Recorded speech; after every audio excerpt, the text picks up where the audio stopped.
Hello ವೀಕ್ಷಕರೇ, ನಮಸ್ಕಾರ. ತಮ್ಮೆಲ್ಲರಿಗೂ ಭಾಗ್ಯ ಟಿವಿಗೆ ಸ್ವಾಗತ ಸುಸ್ವಾಗತ. ನೀವು ನೋಡ್ತಾ ಇದ್ದೀರಾ ಭಾಗ್ಯ ಟಿವಿ ಯೂಟ್ಯೂಬ್ ಚಾನೆಲ್ನ. ಪೂರಿ ಅಂದ್ರೆ ಯಾರಿಗೆ ತಾನೇ ಇಷ್ಟ ಇಲ್ಲ ಹೇಳಿ? ಪ್ರತಿಯೊಬ್ರು ಇಷ್ಟಪಟ್ಟು ತಿಂತಕ್ಕಂತ ತಿಂಡಿ ಅಂದ್ರೆ ಪೂರಿ. ಅದರಲ್ಲೂ ಹೋಟ್ಲಲ್ಲಿ ಮಾಡಿದಂತ ಪೂರಿ ಬಹಳ ರುಚಿಕರವಾಗಿರುತ್ತೆ. ಹಾಗಿದ್ರೆ ಹೋಟ್ಲಲ್ಲಿ ಯಾವ ರೀತಿ ಪೂರಿ ಮಾಡ್ತಾರೆ, ಅದಕ್ಕೆ ಬೇಕಾದಂತ ಪದಾರ್ಥಗಳೇನು, ಮಾಡುವ ವಿಧಾನ ಏನು ಅನ್ನೋದನ್ನ ಈ ವಿಡಿಯೋ ಮೂಲಕ ನಾವು ನಿಮಗೆ ತೋರಿಸ್ಕೊಡ್ತಾ ಇದ್ದೀವಿ.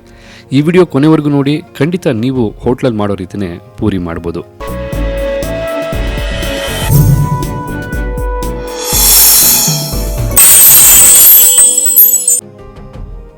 ನೀವು ಈ ವಿಡಿಯೋನ ಮೊದಲನೇ ಬಾರಿಗೆ ನಮ್ಮ ಚಾನಲ್ನ ನೋಡ್ತಾ ಇದ್ರೆ, ನೀವಿನ್ನೂ ನಮ್ಮ ಚಾನಲ್ನ ಸಬ್ಸ್ಕ್ರೈಬ್ ಆಗಿಲ್ಲ ಅಂದರೆ ದಯವಿಟ್ಟು ಈ ವಿಡಿಯೋ ಕೆಳಗಡೆ ಬರ್ತಾ ಇರ್ತಕ್ಕಂಥ ಕೆಂಪು ಬಣ್ಣದ ಬಟನ್ನ ಪ್ರೆಸ್ ಮಾಡಿ ಸಬ್ಸ್ಕ್ರೈಬ್ ಮಾಡಿ. ಜೊತೆಗೆ ಪಕ್ಕದಲ್ಲೇ ಬರ್ತಕ್ಕಂಥ ಬೆಲ್ ಬಟನ್ನ ಪ್ರೆಸ್ ಮಾಡೋದ್ರ ಮೂಲಕ ನಾವು ಮಾಡ್ತಕ್ಕಂಥ ಪ್ರತಿಯೊಂದು ವಿಡಿಯೋದ ನೋಟಿಫಿಕೇಶನ್ನು ನೀವೇ ಮೊದಲು ಪಡಿಬೋದು.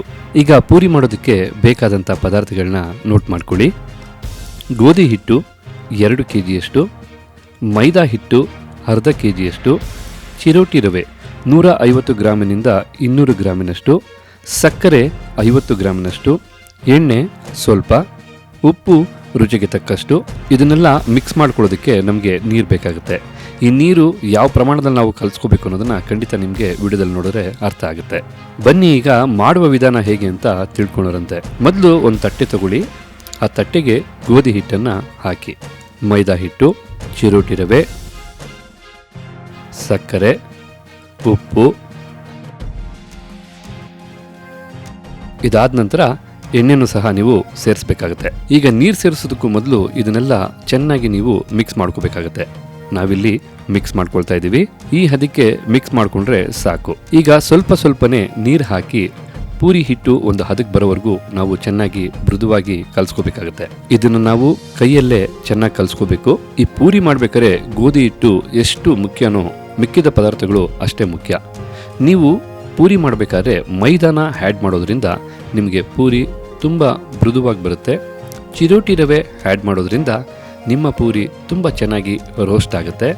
ಸಕ್ಕರೆನ ಆ್ಯಡ್ ಮಾಡೋದ್ರಿಂದ ರುಚಿಯ ಜೊತೆಗೆ ನಿಮ್ಮ ಪೂರಿ ಒಳ್ಳೆ ಕಲರ್ ಬರುತ್ತೆ.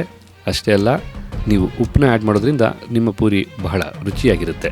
ಈಗ ಇದೆಲ್ಲರ ಮಿಶ್ರಣ ನಾವು ಕಲಸಿ ಇಟ್ಕೊಂಡಿದ್ದೀವಿ.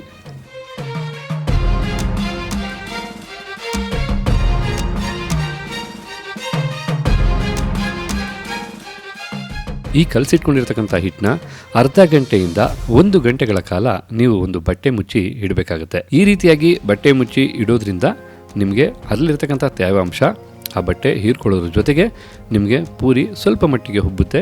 ನೀವು ಅರ್ಧ ಗಂಟೆಯಿಂದ 1 ಗಂಟೆ ಮಾತ್ರ ನೀವು ಇದನ್ನು ಈ ರೀತಿ ಇಡಬೇಕಾಗುತ್ತೆ.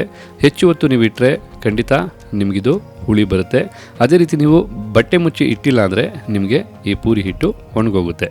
ಆದ ಕಾರಣ ಅರ್ಧ ಗಂಟೆಯಿಂದ 1 ಗಂಟೆಗಳ ಕಾಲ ಮಾತ್ರ ನೀವು ಈ ರೀತಿ ಇಡಬೇಕಾಗುತ್ತೆ. ಈಗ 1 ಗಂಟೆಗಳ ಕಾಲ ಆಗಿದೆ. ನೀವಿಲ್ಲಿ ನೋಡ್ತಾ ಇದ್ದೀರಾ, ಪೂರಿ ಹಿಟ್ಟು ಬಹಳ ಮೃದುವಾಗಿ ತುಂಬ ಚೆನ್ನಾಗಿ ಬಂದಿದೆ. ಈಗ ನಾವು ಪೂರಿ ಮಾಡೋದಕ್ಕೆ ಸ್ವಲ್ಪ ಪ್ರಮಾಣದಲ್ಲಿ ಹಿಟ್ಟನ್ನ ತೊಗೊಂಡಿದ್ದೀವಿ. ಇದನ್ನು ನಾವು ಮಡಚಿ ಈ ರೀತಿ ಪ್ರೆಸ್ ಮಾಡ್ಕೋಬೇಕಾಗುತ್ತೆ. ಈ ರೀತಿ ಮಾಡೋದ್ರಿಂದ ನಿಮಗೆ ಪೂರಿಗಳಲ್ಲಿ ಬಹಳ ಚೆನ್ನಾಗಿ ಅನೇಕ ಲೇಯರ್ ಬರುತ್ತೆ. ಅದ್ರ ಮೂಲಕ ನಿಮಗೆ ಪೂರಿ ತುಂಬ ಸಾಫ್ಟ್ ಇರುತ್ತೆ. ಜೊತೆಗೆ ನಿಮಗೆ ಟೇಸ್ಟು ಸಹ ಖಂಡಿತ ಸಿಗುತ್ತೆ. ಈಗ ಇದರಲ್ಲಿ ಸ್ವಲ್ಪ ಪ್ರಮಾಣ ತಗೊಂಡು ಕೈಯಲ್ಲೇ ಈ ರೀತಿ ಮಾಡ್ಕೋಬೇಕಾಗುತ್ತೆ. ಇದು ಮಾಡಿದ ನಂತರ ನೀವು ನಿಮಗೆ ಯಾವ ಒಂದು ಸೈಜಿಗೆ ಬೇಕೋ ಆ ಸೈಜ್ಗೆ ಒಂದೇ ಅಳತೆಯಲ್ಲಿ ನೀವು ಇದನ್ನೆಲ್ಲ ಕಟ್ ಮಾಡ್ಕೋಬೇಕಾಗತ್ತೆ. ಈಗ ನಾವಿಲ್ಲಿ ಇದನ್ನು ಕಟ್ ಮಾಡ್ಕೊಳ್ತಾ ಇದ್ದೀವಿ. ಇದಾದ ನಂತರ ನೀವು ಯಾವುದೇ ಕಾರಣಕ್ಕೂ ಇದನ್ನು ಹುರುಟಬೇಕಾದ್ರೆ ಮೈದಾ ಆಗ್ಬೋದು, ಗೋಧಿ ಆಗ್ಬೋದು, ಪೌಡ್ರನ್ನ ಯೂಸ್ ಮಾಡಿ ಹುರುಟಬೇಡಿ. ಆ ಥರ ಮಾಡಿದ್ರೆ ನಿಮ್ಮ ಪೂರಿ ಖಂಡಿತ ಕಲರ್ ಬರಲ್ಲ ಮತ್ತು ಹಾಳಾಗುತ್ತೆ. ಬಟ್ ಇದಕ್ಕೆ ಸ್ವಲ್ಪ ಎಣ್ಣೆನ ಇದ್ರ ಮೇಲೆ ಹಾಕಿ ಎಣ್ಣೆಯಲ್ಲಿ ಚೆನ್ನಾಗಿ ಇದನ್ನು ಮಿಕ್ಸ್ ಮಾಡ್ಕೋಬೇಕು. ಈ ಮಿಕ್ಸ್ ಮಾಡ್ಕೊಂಡಿದ್ದ ನಂತರ ನಾವು ತಗೊಂಡು ಈ ರೀತಿಯಾಗಿ ಉರುಟ್ಕೋಬೇಕು.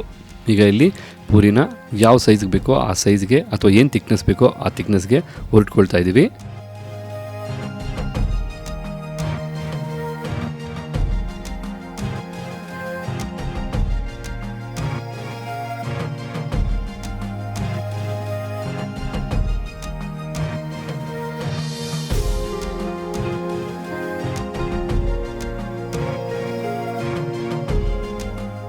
ಈಗ ನೋಡ್ತಾ ಇದ್ದೀರಾ ಉರುಟದಂಥ ಪೂರಿ ರೆಡಿಯಾಗಿದೆ. ಈಗ ಇದನ್ನು ನಾವು ಎಣ್ಣೆಯಲ್ಲಿ ಬೇಯಿಸಿದ್ರೆ ನಿಮಗೆ ರುಚಿಯಾದ ಗರಿಯಾದಂಥ ಪೂರಿ ರೆಡಿ ಇದೆ. ನೀವು ಬೇಯಿಸೋದಕ್ಕೂ ವಿಧಾನ ಇದೆ, ಬನ್ನಿ ಯಾವ ರೀತಿ ಇದನ್ನು ಬೇಯಿಸಬೇಕು ಅನ್ನೋದನ್ನು ತೋರಿಸ್ಕೊಡ್ತೀವಿ. ಈಗ ಎಣ್ಣೆ ಚೆನ್ನಾಗಿ ಕಾದಿದೆ. ಈ ಕಾದಂಥ ಬಾಣಲಿಗೆ ನೀವು ಒಂದೊಂದೇ ಪೂರಿಗಳನ್ನ ಹಾಕ್ತಾ ಇರಬೇಕು.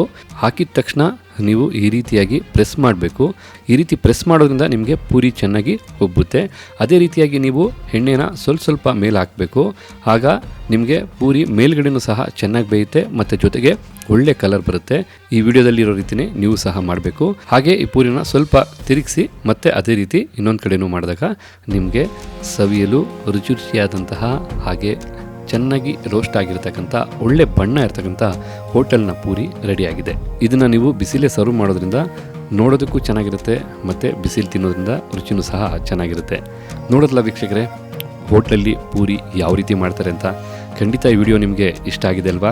ಹಾಗಿದ್ರೆ ಈ ವಿಡಿಯೋನ ಲೈಕ್ ಮಾಡಿ, ಜೊತೆಗೆ ನಿಮಗೆ ಈ ವಿಡಿಯೋ ಬಗ್ಗೆ ಏನು ಅಭಿಪ್ರಾಯ ಇದೆ ಅನ್ನೋದನ್ನು ಖಂಡಿತ ಕಮೆಂಟ್ ಬಾಕ್ಸಲ್ಲಿ ಕಮೆಂಟ್ ಮಾಡಿ. ಹಾಗೆ ನಿಮ್ಮ ಫ್ರೆಂಡ್ಸ್ಗೂ ಸಹ ಈ ಒಂದು ವಿಡಿಯೋನ ಶೇರ್ ಮಾಡಿ ಅಂತ ಹೇಳ್ತಾ ಈ ವಿಡಿಯೋನ ಇಲ್ಲಿಗೆ ಮುಗಿಸ್ತಾ ಇದ್ದೀವಿ.